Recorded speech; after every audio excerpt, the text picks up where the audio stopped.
Oh, hi there, and welcome to Beyond the Real. My name is Alex, and today we'll be talking WandaVision.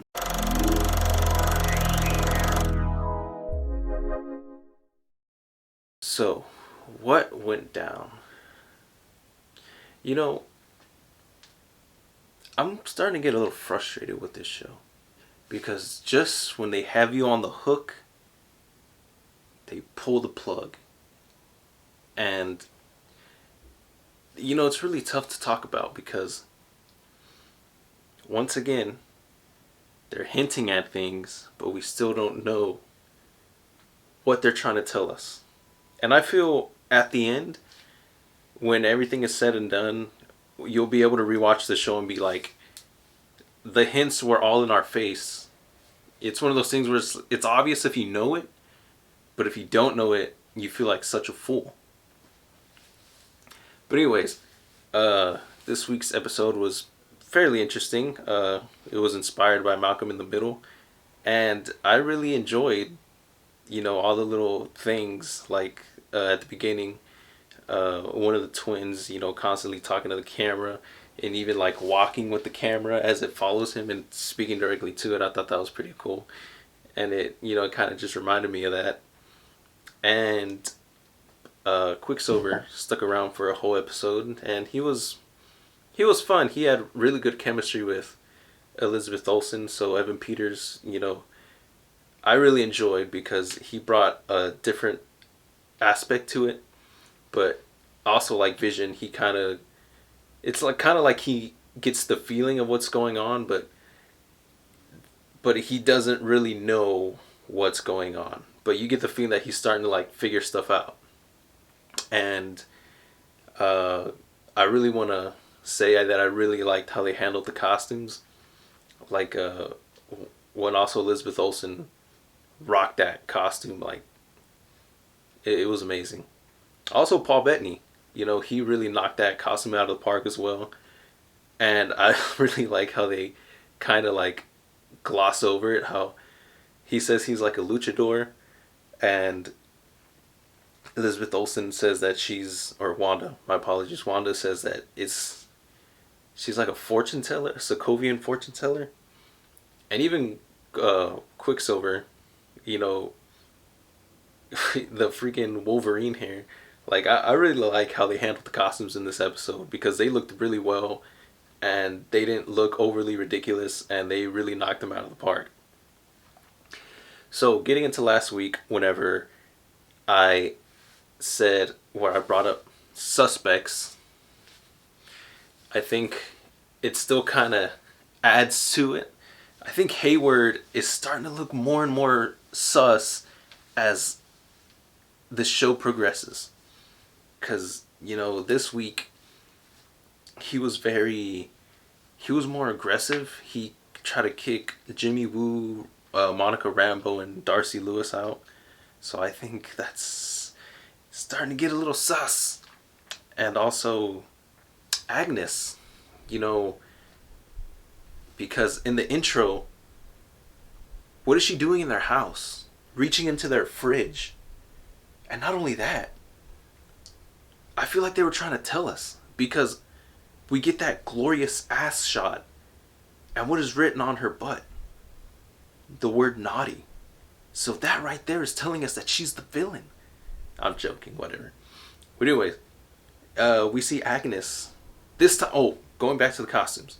So they're each a representation of what they are in the comics. And we get the hint that Agnes is dressed as a witch. So I feel like that feeds into the theory that Agnes is this person. But anyways, wasn't it kind of weird that she was kind of just there leading Vision into what he should be? Like was stated in the previous episode, that she kind of just shows up needing or in the vicinity of what is needed at that time. Because Vision flies up, and of course, what is the first thing he sees? He turns and he sees Agnes's car. So he flies over there. And it got really weird because literally right before that, Vision was walking around and he was looking at certain people. and they were like stuck in a loop or they weren't talking. Like I really like the way they did it with the woman who was like in the loop on the with the ghost, and you see the tear come out of her eye. So that's kind of like in the past episode where uh forget his name, but Vision's coworker was like, "Stop! It hurts. You have to stop her." I feel like that ties into that because the whole pain thing and the tear coming out, but also back to the point I was making with Agnes. It seemed like they were not talking or they were stuck in a loop, but for some reason Agnes could talk before Vision took her out of the trance, and whenever she came out of the trance, she knew about the Avengers. She knew that he was dead. So I feel like I want to know more because how does she knows that? So her, Vision, Wanda, and I guess Pietro are starting to, talk about things that happened outside of Westview in the actual MCU canon timeline.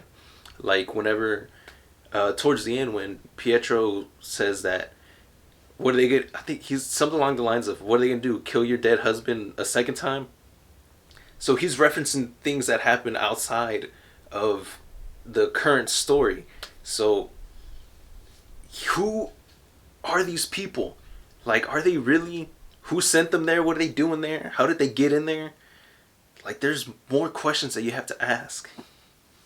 And I feel like they're gonna go in because also in this episode, Darcy, uh, when I was talking about director Hayward being very suspicious, in this episode, they discover stuff on his computer about, well, in files that like he's like tracking Vision, and almost everyone is being tracked that's in the little field. And it was really weird because going back to, I don't remember if it was the previous episode or before that, whenever we were talking about Monica Rambeau. I'm pretty sure she's gonna just full on eventually turn into a hero. I mean, get powers or be a somewhat metahuman, because Darcy was going through the files, and it's stated that her molecules have kind of changed. So I feel like that's gonna lead up to her becoming Photon.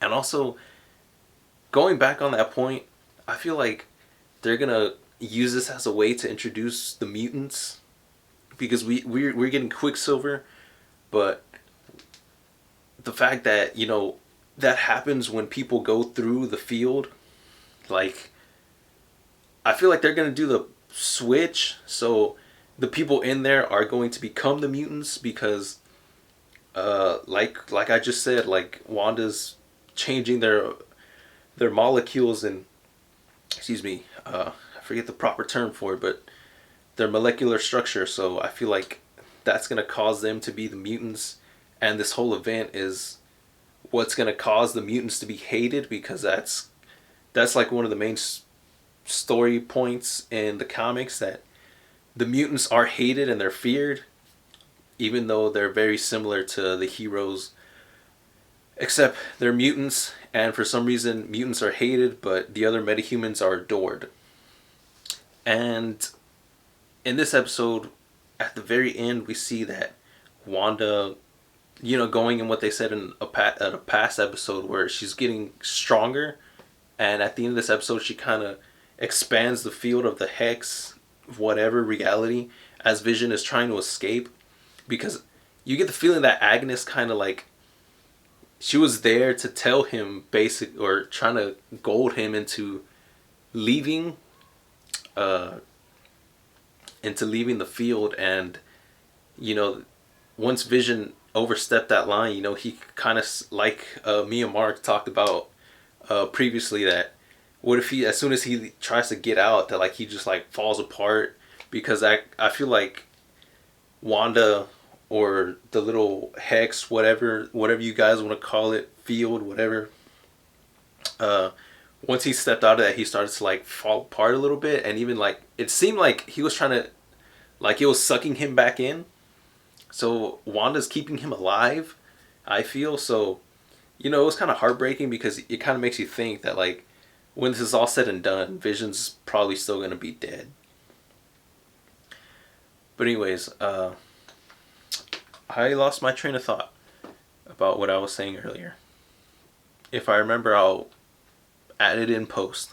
So, as she causes the hex to grow bigger, it starts to expand so it can get Vision back in there, and it continues to grow and it overtakes some of the sword agents and their little camp. And it was kind of funny because uh, they turned into clowns, and I was the circus. Their little camp headquarters, whatever, turned into a circus, and they themselves turned into clowns. So that's kind of like a, I don't know. I feel like that's what she thinks of them, and I really hate that that's where the episode ended, because I really wanted more, because that's when I was finally starting to get invested, and it sucks that they pulled the plug on this week's episode like that. But I'm interested to see where it goes.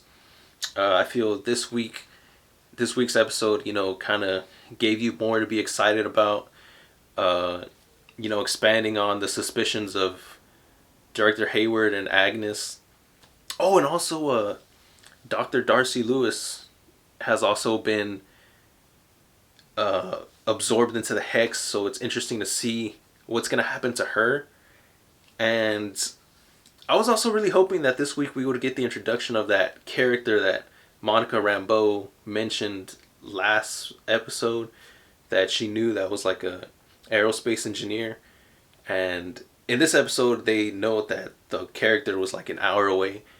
And they were gonna meet. So I was really hoping we'd be able to see who that was this episode, but not. But that's not what happened. So we have to wait whole another week to see who that was. So I can't think of who it could be. I hope it's a special character, special cameo, an introduction to a new character in this MCU continuity. Or heck, it could even just be like a common person. That'd be a little disappointing, but whatever. I'm just excited to see who it is and how they're gonna help. And I really cannot wait for next week's episode. And it really gives me something to look forward to in the week. And I guess I'll wrap it up there. So, thanks for hanging out with me. My name is Alex. This is Beyond the Real. And we'll be seeing you again soon. Hey, you made it to the end of the video. Thanks for hanging out with me. If you're new here, please consider subscribing. Leave this video a like. Share it with your friends. And remember that you are unique and special, and you should never, ever let someone try to change you.